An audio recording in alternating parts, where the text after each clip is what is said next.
let's go on to some more international politics. Yeah. Let's go into Argentina.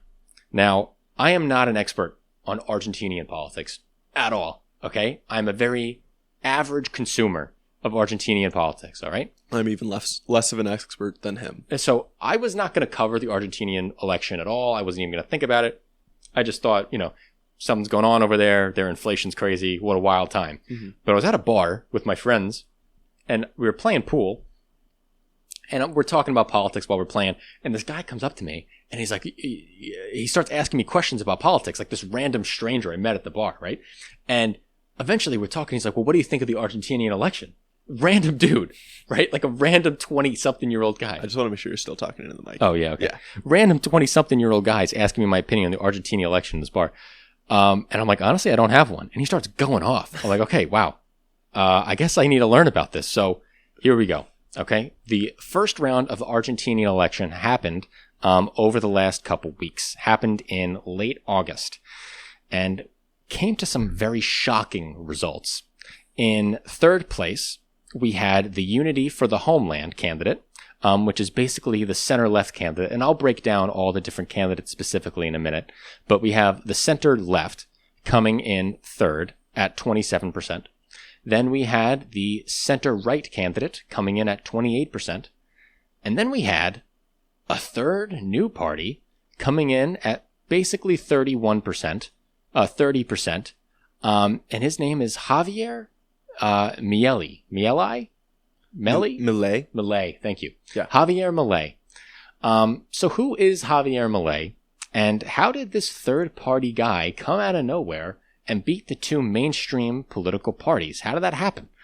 So Javier Milei is an Argentinian economist, and he has authored several books on politics and on economics, and he is a massive neoliberal, big-time neoliberal, big supporter of Milton Friedman, and he is furious with the state of the Argentinian economy. And he wants to completely reshape how Argentina, or Yeah, you're constantly getting between like Argentinian and Argentina. Okay. Argentina is the country. Thanks. Argentinian is the adjective. Is an adjective? Or the person. Right. It's the subject. Yeah, but you're saying the Argentinian election. Yes. Often. Oh God, I hate this. This is not going to be good for me. Unfortunately, in this line of business, words matter. And I'm not good with them. That's why I studied math. But okay, so what does Milei want to do? Milei wants to vastly cut government spending. He wants to he wants to cut government spending massively. He wants to basically dissolve the central bank. He says that there are 4 types of central banks. The bad ones, like the Federal Reserve, the very bad ones, the ones in Latin America, the horribly bad ones, and then at the very bottom, you have the Central Bank of Argentina. So he wants to completely abolish the Central Bank of Argentina, start from new. He wants to scrap electric vehicle battery subsidies. Cool. He wants to privatize all government agencies. He wants to redefine the National Scientific and Technical Research Council while shutting down or merging most government ministries. We currently have Argentina. I'm not going to be able to do this.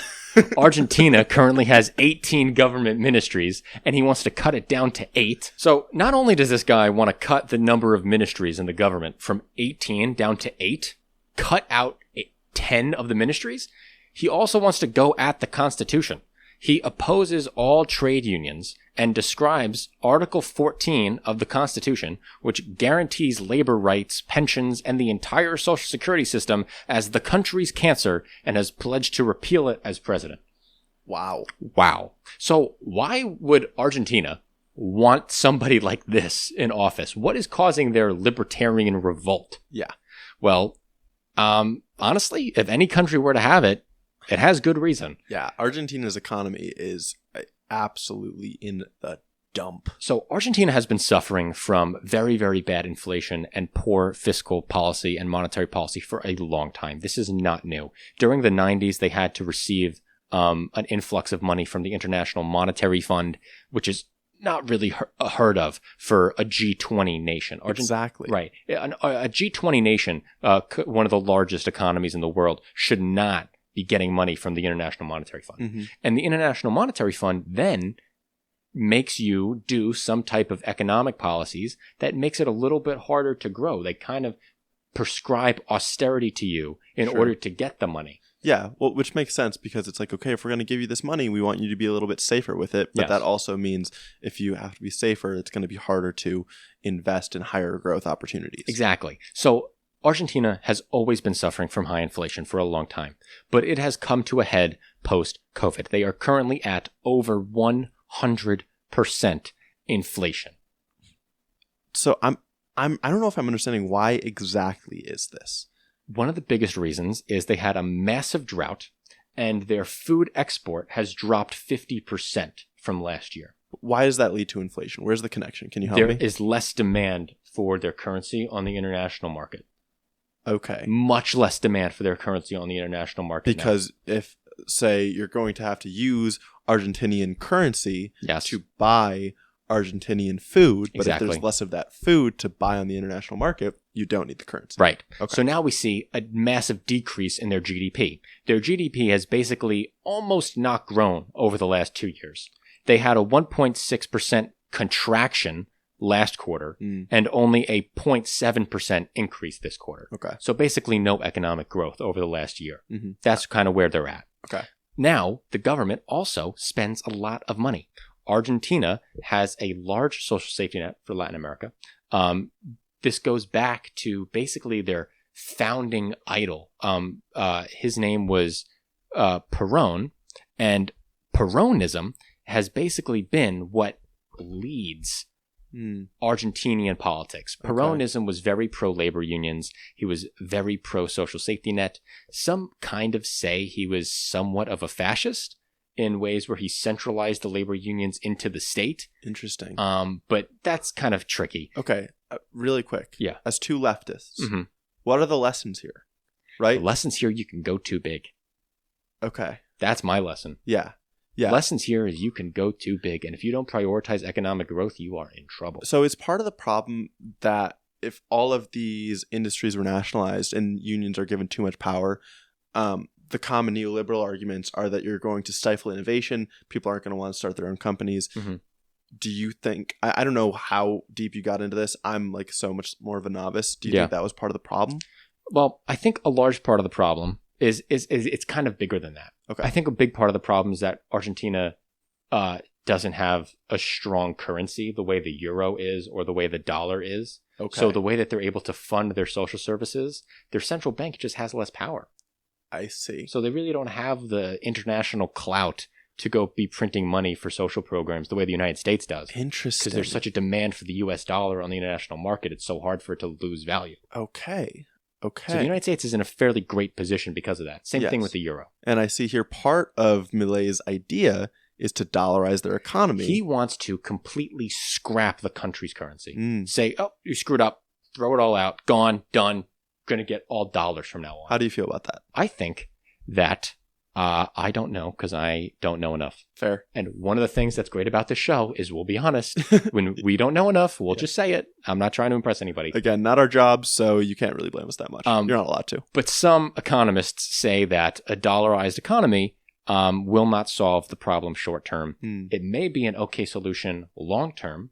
As an American, I would love for them to dollarize their currency because that means there's more demand for the dollar internationally, which makes my spending power on the international market way better. Yep. So Argentina, go ahead, dollarize your economy, helps me as an American, right?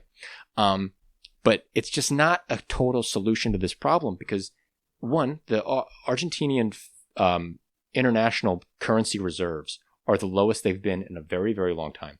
So they will need to buy a lot of dollars on the international market in order to take out all pesos out of their economy and give everybody dollars. That's going to cost a lot of money. Okay. That's going to cost a lot to import all those dollars. Mm-hmm. Then it also limits the amount of monetary policy that the nation can do in times of recession. So the United States, we have these problems. We can raise our interest rates. We can lower our interest rates to spur economic growth. Okay. If Argentina dollarizes their economy, they completely lose the monetary policy tool of lowering interest rates to spur growth and raising interest rates to curb inflation. So are they on the same interest rates that the U.S. Fed sets then? Yes. If they dollarize their economy, they will be on the same interest rates as the U.S. Fed. Wow. Which is that's a lot of power to give to a foreign country. Yeah, that seems foolish. Yeah, I mean, but he is suggesting that the United States dollar is so much more stable than ours. True. That we're just better off going to theirs. True. But I mean, but if your economy isn't moving like completely within alignment of the U.S. Right. What if you're in an inflationary period where the United States is in a period where they want to spur growth? Yeah. The United States has low interest rates. Well, actually, you need to raise your interest rates because your inflation is going up. But he is a monetarist, which is a little wonky here, but he believes that all inflation is caused by too much money, which I don't believe. I don't believe all inflation is caused by too much money. I think inflation can be caused by lack of investing into the necessities of life, which cause inflation as well. I think so. He doesn't think that will even happen. He thinks inflation will go away if we tie ourselves to the dollar. I see. That's where he's coming from. And he's not alone in that. There are monetarists who believe that all inflation is due to the amount of your currency on the market. Though this point about the lack of food production does kind of seem to combat that. It does. Counter that. It does. It combats it a lot. Yeah. Combats it a lot. The lack of food production has really damaged Argentina. Yeah. Really hard. Yeah. So it's like it's hard to say that it is only the money supply when the production that you have on the international market is kind of clearly making an impact as well. Yeah, exactly. But one other thing I found funny about this guy is he said that the greatest enemy in the world was not Karl Marx, but John Maynard Keynes, which is so funny as two Keynesians sitting here. Yeah. You know? Yeah. I would definitely classify ourselves as Keynesians. I guess. I mean, right? I honestly, I think we're too, not again, I'm fucking stroking our egos here, but we're too independent of thinkers to like say we like follow. We have some Keynesian ideas, but not all. Yeah, that's true. That's a fair assumption. But I want to dig a little bit more into the election, right? So now I gave you, we talked about who is leading, this libertarian guy, why he's leading, the economic circumstances. But I also think it's interesting to talk about the collapse of the major parties. I mean, this is like the Democrats and Republicans losing to the Libertarian Party in the U.S. I mean, that's a big deal. It's kind of like Trump getting elected, right? But so Argentina has a history of Peronism.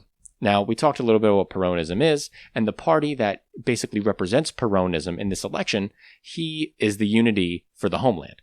Now, the Unity for the Homeland came in third, and the next election will be taking place on October 22nd, where these three candidates, Milei, the Together for Change, which is the center-right, and the Unity for the Homeland, the center-left, the Peronist party, they will all face off together, and then if none of them get 50% of the vote or more, they go to another round of votes after that. A runoff, I assume. Until somebody gets 50%. Okay. It looks like Milei is going to definitely get into the runoff from this. At least. He's right? leading the polls, yeah. I think he's going to get into the runoff. And then it comes down to if the Unity for the Homeland votes for the Together with Change candidate, or the Together with Change candidate votes for the Unity with the Homeland. But I think it's very possible that Argentina does elect a hardcore libertarian who wants to dissolve their entire currency. It's the worldwide rise of populism Yeah. that we've talked about in other contexts, including Germany, which we've obviously seen in the U.S. Yeah. It's funny. I've had a blog for a while. I haven't written a post on there in many months now, but I wrote something. I had like a couple articles I wrote, like WTF is happening, and one is the rise of populism. And basically, I think we're just getting into this point where there's so much shittiness in the world that, like we were talking about this right before the show, people are just desperate to shake up the system. And in Argentina, when you have over 100% inflation on an annual basis, right, You're sitting there and you're desperate for someone to shake up the system. You don't care how it shakes. You just want it shook. Yes. You don't give a shit. Yeah, You just need something needs to give here. Like, how much worse could it get? Right. Right? How much worse could it get? I mean, think about it. 100% inflation. We're in the United States. We were complaining about 8%. Yeah. Yeah. 100% inflation? I mean, I'm trying to think if something's going to be doubling in price next year, I feel like I'm trying to hoard, or no, I'm trying to buy as much shit as I can right now so that I can have it at a higher value next year. Exactly. Yeah. It's just it's going to be a nightmare, and we'll see how that election turns out. Mm-hmm. Whether or not he's able to implement any of his policies is another thing, because his party isn't going to control the legislature, right? But just having him at the top is going to be such an interesting moment. And Argentina's poverty rate has jumped to like 40% because of this inflationary spiral. 40% poverty now. And so, yeah, something's got to give. Something's got to give. Yeah. All right.